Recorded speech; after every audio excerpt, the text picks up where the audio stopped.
بسم اللہ الرحمن الرحیم۔ نبی پاک صلی اللہ علیہ وآلہ وسلم نے فرمایا، مجھے وہ شخص دنیا کی ہر چیز سے زیادہ پیارا ہے جو شخص ماہ شعبان میں یہ سورت پڑھے گا۔ محترم ناظرین، ماہ شعبان اسلامی سال کا وہ مقدس اور باعظمت مہینہ ہے جسے اللہ تعالیٰ نے خاص حرمت، خاص نورانیت اور خاص روحانی تاثیر عطا فرمائی۔ یہ وہ مہینہ ہے جو بندے کو غفلت کی نیند سے جگا کر رب کی در کی طرف لوٹنے کی دعوت دیتا ہے، اور جس میں کیے گئے چھوٹے عمل کا اجر بھی کئی گنا بڑھا دیا جاتا ہے۔ شعبان وہ مہینہ ہے جو ہمیں رمضان کی طرف لے جاتا ہے، مگر جو لوگ اس مہینے کی قدر پہچان لیتے ہیں ان کے لیے یہی مہینہ زندگی بدلنے والا مہینہ بن جاتا ہے۔ اسی ماہ کے بارے میں نبی پاک صلی اللہ علیہ وآلہ وسلم کے مبارک الفاظ دلوں کو لرزا دیتے ہیں، جن میں آپ صلی اللہ علیہ وآلہ وسلم نے فرمایا کہ مجھے وہ شخص دنیا کی ہر چیز سے پیارا ہے جو ماہ شعبان میں یہ سورت پڑھتا ہے۔ ذرا غور کیجئے، دنیا کی ہر نعمت، ہر رشتہ، ہر چیز سے بڑھ کر اگر کوئی عمل حضور صلی اللہ علیہ وآلہ وسلم کی محبت کا سبب بن جائے تو وہ کتنا عظیم عمل ہوگا۔ یہ وہ محبت ہے جو صرف زبان سے دعویٰ کرنے سے نہیں ملتی، بلکہ ایسے اعمال سے ملتی ہے جو اللہ اور اس کے محبوب صلی اللہ علیہ وآلہ وسلم کو پسند ہو۔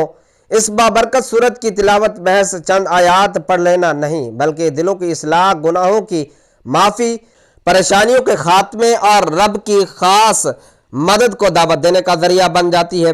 بہت سے لوگ زندگی کی مشکلات، تنگی رزق، گھریلو پریشانیاں اور روحانی بے چینی میں مبتلا ہوتے ہیں، مگر انہیں یہ معلوم نہیں ہوتا کہ اللہ نے ان کے لیے نجات کا وہ دروازہ پہلے ہی کھول رکھا ہے۔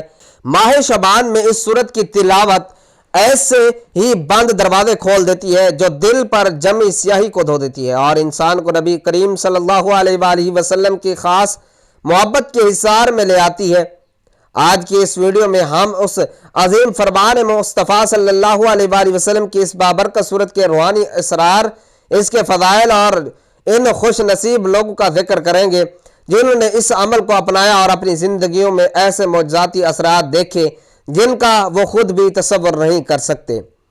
اگر آپ چاہتے ہیں کہ آپ کا نام بھی ان لوگوں میں شامل ہو جنہیں نبی پاک صلی اللہ علیہ وآلہ وسلم دنیا کی ہر چیز سے محبوب فرماتے ہیں، اگر آپ چاہتے ہیں کہ آپ کی دعائیں قبول ہوں، دل کو سکون ملے اور زندگی میں برکت آئے، تو اس ویڈیو کو آخر تک ضرور دیکھیے، کیونکہ ممکن ہے کہ یہی لمحہ آپ کی زندگی کا رخ ہمیشہ کے لیے بدل دے۔ شعبان کا مہینہ ان 4 مہینوں میں سے ہے جن کو اللہ تعالیٰ نے اشہر الحرم یعنی حرمت والے مہینے قرار دیا۔